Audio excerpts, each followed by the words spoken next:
Assalamualaikum warahmatullahi wabarakatuh. Perkenalkan, nama saya Muhammad Ivan Varian dengan NIM 23305111006. Perkenalkan, nama saya Sinta Lapera dengan NIM 23305111008. Perkenalkan, saya Suci Oktavia Ramadhani dengan NIM 23305111010. Perkenalkan, nama saya Catika Ini Pangla dengan NIM 23305111026. Kami memiliki ketertarikan yang mendalam pada pengembangan aplikasi mobile, khususnya dalam menciptakan solusi digital yang dapat meningkatkan produktivitas sehari-hari.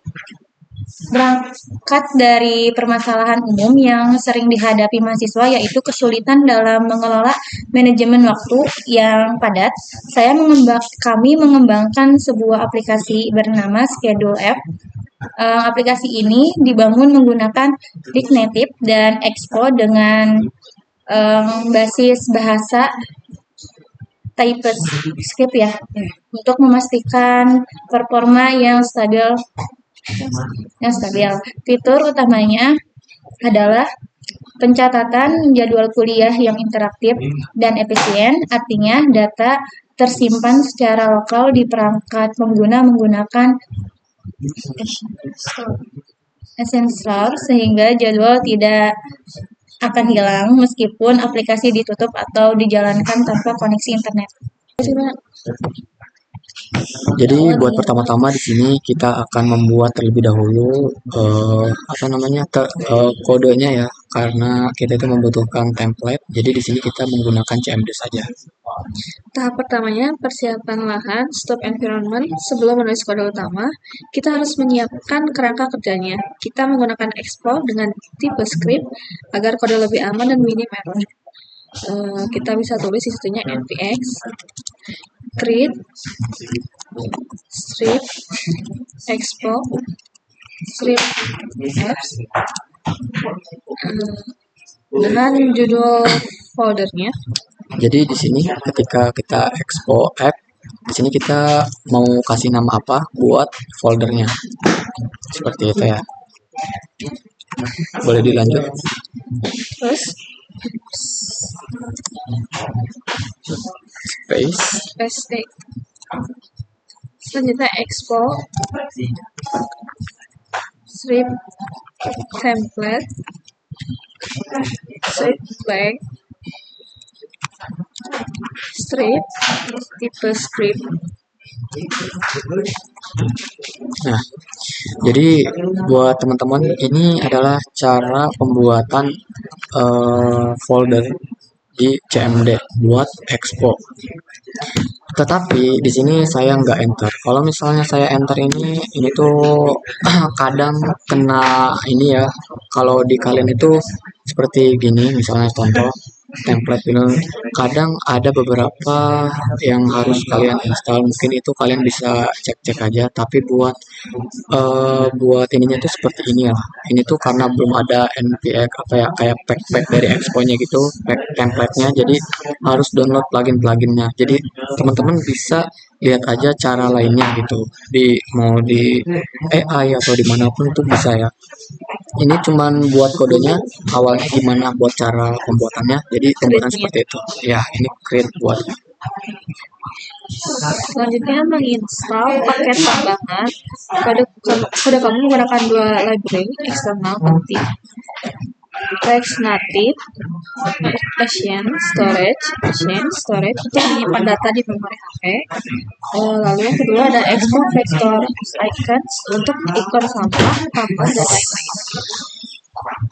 Kita bisa tulis npx expo install React Native strip assign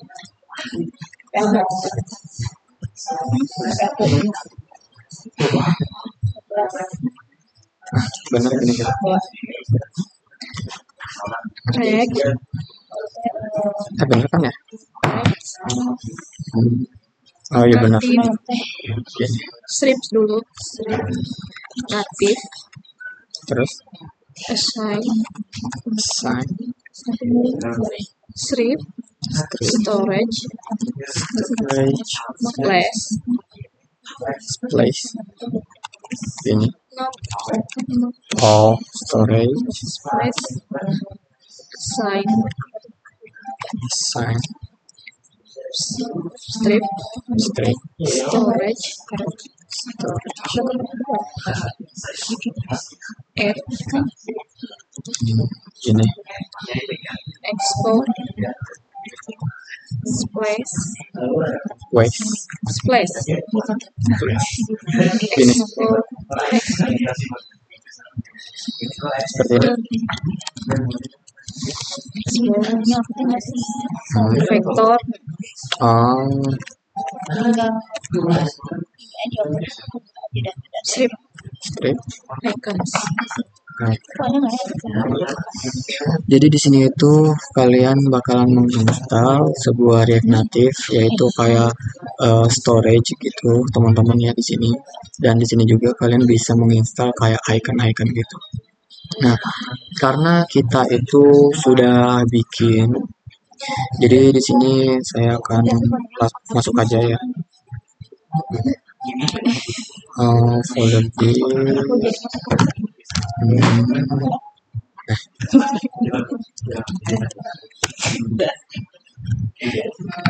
Langsung aja ke npx export start. npx export star. Nah, ini kita sambil menunggu membuka, kita akan menjelaskan buat kodenya. Nah, pertama-tama sebelumnya itu kalian bakal ada kosongan seperti ini ya, teman-teman. Nggak ada src, jadi buat src itu teman-teman bisa tambahin aja. Cara tambahinnya bisa langsung ke sini, tetapi klik dulu di sini. Nah, terus kalian bisa tambahkan folder, terus tulis aja src. Nah, di dalam src itu kalian ada beberapa folder juga, yang dimana foldernya itu ada komponen, content text, data, screen, sama style. Cuman itu juga tergantung kalian apakah itu tuh bakalan dipakai atau tidak. Soalnya kalau saya dipakainya di indeksnya langsung. Sebenarnya bisa buat tampilan ke lainnya itu dari screen, cuman kita pakainya dari indeks langsung.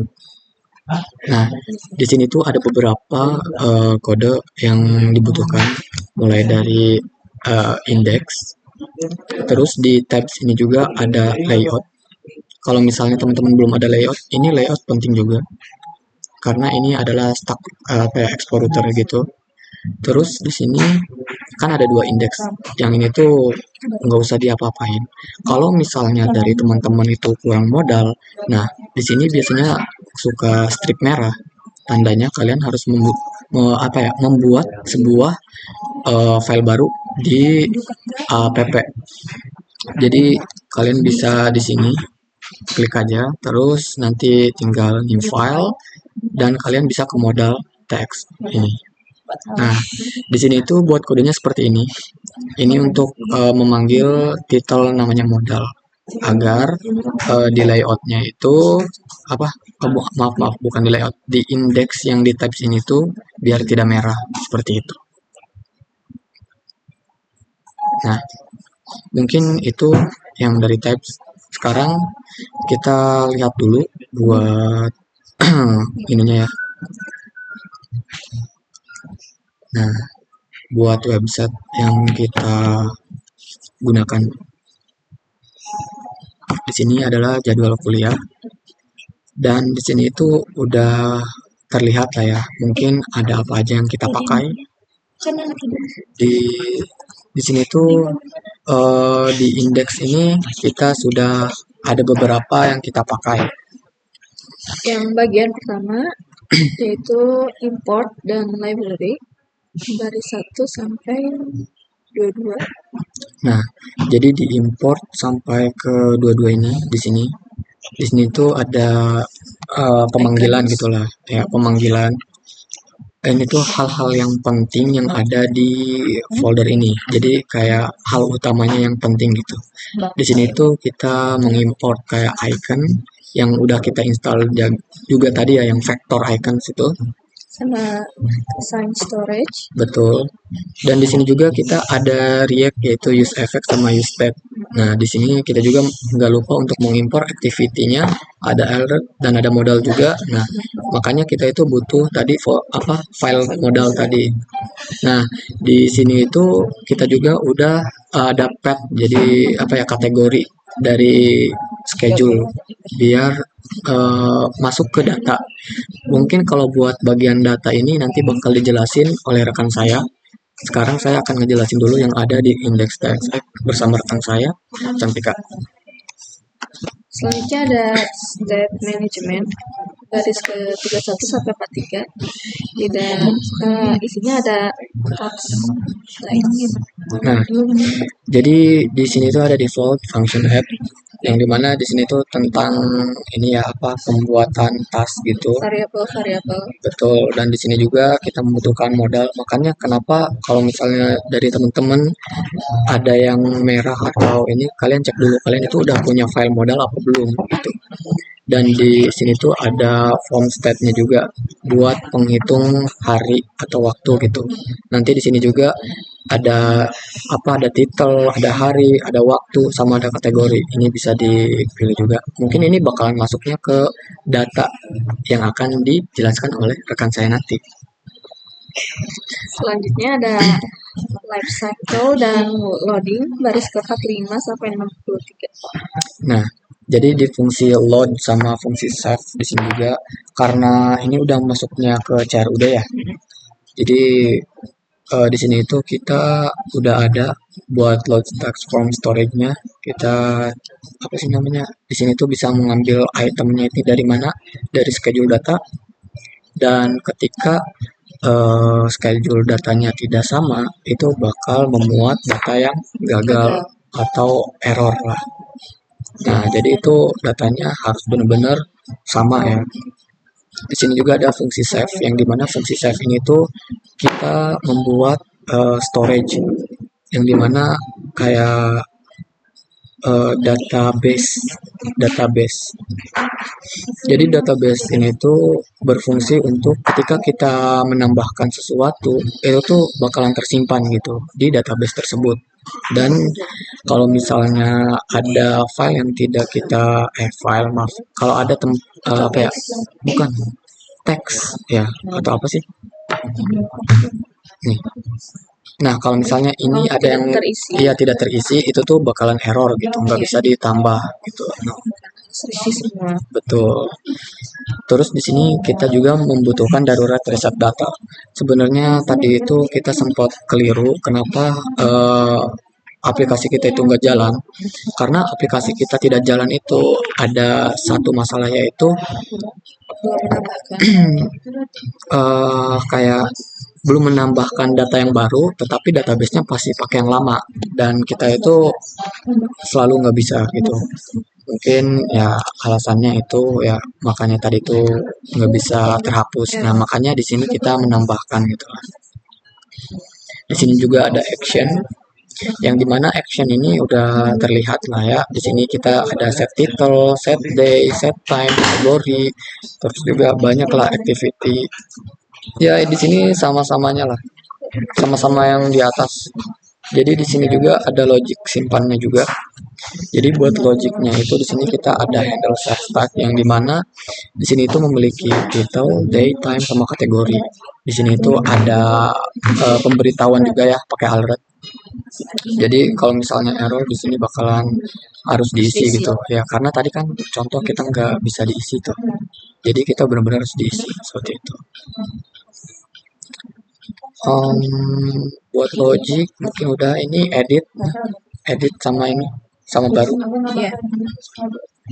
Jadi buat edit sama baru ini fungsinya buat ketika kita sudah mempunyai file atau suatu sistem yang udah ditambahkan, itu tuh kita bisa edit ya, dan kita juga bisa bikin file baru. Nah, di sini ada logic hapus langsung direct delete. Jadi ini tuh cuman testing sementara. Jadi buat langsung menghapus gitu.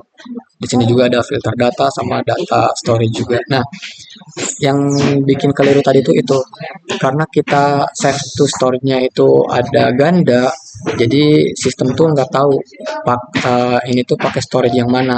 Makanya di sini kita bikin seperti ini buat hapus logiknya. Ini juga ada UI render. Jadi buat teman-teman bisa lihat aja di render schedule. Di sini itu sudah masuk ke style, mungkin ya style. Jadi di sini tuh ada apa aja. Di sini tuh kita bisa menambahkan ada beberapa apa sih namanya filter tags yang dimana nanti tags juga bakalan berhubungan sama di SRC ini yang ada di konteks.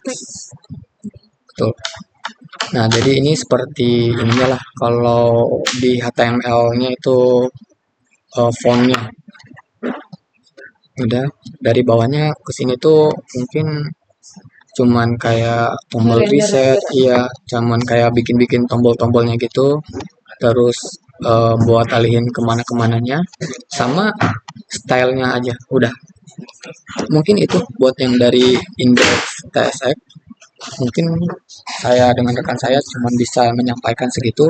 Sisanya buat yang file-file lainnya seperti dari konteks atau data itu betul itu akan dijelaskan sama rekan saya. Terima kasih. Baik, selanjutnya di sini saya akan menjelaskan file di dalam folder SRC yang dimana di dalam folder SRC itu ada folder data. Nah, file schedule data.ts ini disimpan di dalam folder data. Ini tuh berfungsi sebagai pusat data awal atau dummy data dan struktur dasar yang digunakan dalam aplikasi jadwal kuliah. Di dalam file ini terdapat beberapa bagian penting, mulai dari interface data, fungsi pembuat ID, daftar hari, kategori beserta warna, hingga data jadwal awal. Pertama, terdapat di sini ada interface tags yang mendefinisikan bentuk struktur data jadwal. Interface ini memastikan setiap jadwal memiliki properti yang konsisten, yaitu ada ID sebagai identitas unik, lalu title untuk nama mata kuliah, day sebagai hari, time sebagai waktu, kategori sebagai pengelompokan jenis mata kuliah, dan hex color yang digunakan untuk menentukan warna elemen UI agar sesuai kategorinya. Dengan adanya interface ini, setiap data jadwal yang dibuat atau diedit dalam aplikasi akan selalu mengikuti struktur yang sama. Selanjutnya, terdapat fungsi generate ID yang digunakan untuk membuat ID unik secara otomatis. Fungsi ini menghasilkan string acak menggunakan math.random yang kemudian dikonversi menjadi format base36. Hasilnya adalah ID pendek namun tetap unik sehingga cocok untuk identifikasi data jadwal baru tanpa perlu menggunakan backend atau database besar. Di bawahnya terdapat konstanta days, day of week, yaitu array yang berisi daftar nama hari dari Senin hingga Sabtu. Array ini membantu membatasi input agar pengguna hanya memilih hari yang valid sesuai jadwal kuliah. Kemudian terdapat objek kategori color, yaitu daftar kategori mata kuliah yang sudah dipetakan dengan warna tertentu. Misalnya kategori informatika memiliki warna ungu, lalu teknik warna hijau, bisnis warna orange, hukum warna biru, dan umum warna merah. Pemisahan warna per kategori ini memudahkan pengguna mengenali jadwal berdasarkan rumpun atau jenis mata kuliah secara visual pada tampilan aplikasi. Data ini juga mempermudah pengembangan ketika ingin menampilkan warna yang konsisten di seluruh halaman UI. Terakhir, terdapat variabel initial schedule yaitu kumpulan data awal berupa 4 jadwal kuliah yang digunakan sebagai contoh ketika aplikasi pertama kali dijalankan. Setiap objek jadwal sudah memiliki ID, nama mata kuliah, hari, jam kuliah, kategori, dan warna yang sesuai. Data ini berfungsi sebagai dummy data agar aplikasi langsung menampilkan contoh jadwal dan memudahkan progres pengujian fitur seperti tampilan list, detail, pengeditan, dan penghapusan jadwal. Secara keseluruhan, file schedule.ts berperan penting sebagai pondasi data dalam aplikasi jadwal kuliah. File ini menyediakan struktur data, referensi kategori, daftar hari, generator ID, serta data awal yang digunakan untuk memastikan alur CRUD berjalan dengan konsisten, teratur, dan mudah dikelola di seluruh bagian aplikasi. Seperti ini. Di sini ada data-datanya nih, ada Senin, Selasa, Rabu, Kamis, Jumat, Sabtu, lalu pengelompokan warna, informatika warna ungu, teknik hijau, bisnis orange, hukum biru, dan umum merah. Di sini ada jam juga, pokoknya di sini tuh tampilan data akan menghasilkan tampilan seperti ini yang dari schedule data.ts itu yang sudah saya jelaskan. Baik, pertama kita buat dulu file teks konteks itu di dalam folder src, lalu dalam folder src ini terdapat folder konteks. Nah, lalu isi file dengan nama teks konteks.js. Program ini merupakan implementasi manajemen jadwal mata kuliah menggunakan React Native dan Context API. Konsep utamanya adalah menyediakan satu tempat penyimpanan data yang bisa diakses oleh seluruh komponen sehingga pengaturan jadwal kuliah menjadi lebih mudah, rapih, dan tersentralisasi. Pertama dari sini yaitu konteks sebagai tempat penyimpanan global. Teks konteks dibuat agar data seperti daftar jadwal, hari aktif, serta informasi modal bisa digunakan di seluruh halaman tanpa perlu mengirim prof satu persatu. Komponen text provider menjadi pembungkus utama yang menyediakan data dan fungsi CRUD. Lalu yang kedua itu ada data awal jadwal mata kuliah. Di bagian awal terdapat initial schedule, yaitu 3 jadwal yang otomatis. Yang ini, yang otomatis muncul saat aplikasi pertama kali dijalankan setiap jadwal penyimpanan. Pertama ada ID. Terus yang kedua ada title, yaitu nama mata kuliah. Lalu ada day, yaitu hari kuliah. Selanjutnya ada time, jam pelaksanaan seperti ini, kayak jam 8 sampai jam setengah 11. Lalu ada kategori jurusan. Kita bisa masukin kategori jurusan seperti jurusan informatika. Lalu ada hex color, warna kategori. Di sini kita memakai warna ungu. Data warna kategori juga disediakan agar UI terlihat konsisten dan menarik. Oke, lalu yang ketiga ada state utama. Dalam text provider, beberapa state disiapkan untuk mengelola data. Yang ini. Di sini pertama ada teks, yaitu daftar seluruh jadwal. Lalu ada active day, hari yang sedang dipilih pada tampilan. Lalu ada is modal visible, menentukan apakah modal tambah atau edit sedang dibuka. Lalu yang di bawah ini ada current text. Yang ini. Ini berguna untuk menyimpan jadwal yang sedang diedit. Lalu sisanya itu ada title, day, time, dan kategori ini tuh untuk menyimpan input prompt di modal. Dengan konsep ini, mahasiswa dapat mengubah input prompt di modal. Nah, keempat ada fungsi CRUD yaitu yang terdiri dari create, read, update, and delete. Pertama ada open modal yang ini ya, yaitu digunakan saat ingin menambah atau mengedit jadwal. Jika teks berisi data, maka modal otomatis terisi yaitu mode edit. Jika tidak, modal kosong atau mode tambah. Lalu yang kedua ada close modal. Close modal menutup modal dan menghapus data sementara. Lalu di sini juga ada create dan update. Yang ini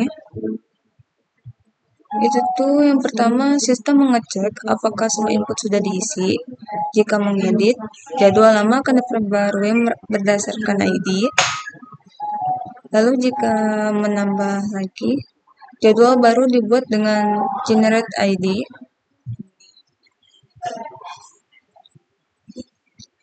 Yang terakhir ada tampilan hari aktif menyesuaikan hari dari jadwal yang baru disimpan. Fungsi ini menunjukkan bagaimana proses pengelolaan data dilakukan secara real time.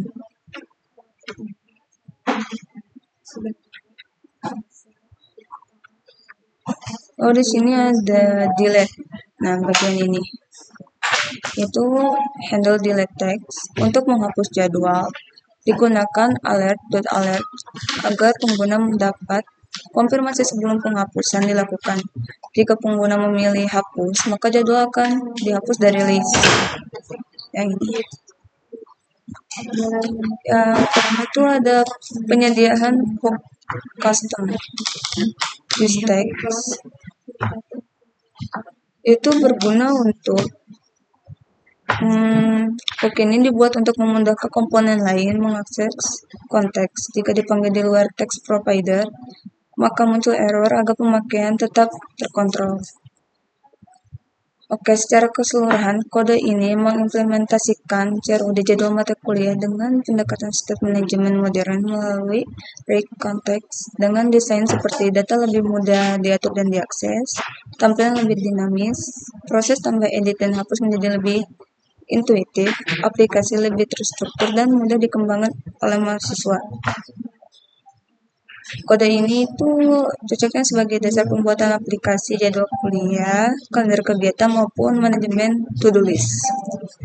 Selanjutnya kita akan mendemokan hasil dari aplikasi kita. Yang pertama ada kita tambah. Kita di sini tulis misalnya kalkulus. Harinya hari Selasa. Lalu jamnya Dari jam setengah 10 sampai jam 12 siang. Ini bidang studinya bisa dipilih aja. Ini kita pilih informatika. Lalu tambah. Nah, di sini akan masuk ke ada datanya. Lalu edit. Ini kita bisa edit jamnya misalnya jam 12.30 sampai jam 12.00. Nah, kita simpan. Nah, waktunya berubah menjadi 12.30 sampai jam 14. Selanjutnya kita hapus jadwal. Maka datanya akan terhapus. Sekian dari kelompok kami. Mohon maaf bila ada kesalahan dan kekurangan kata. Wassalamualaikum warahmatullahi wabarakatuh.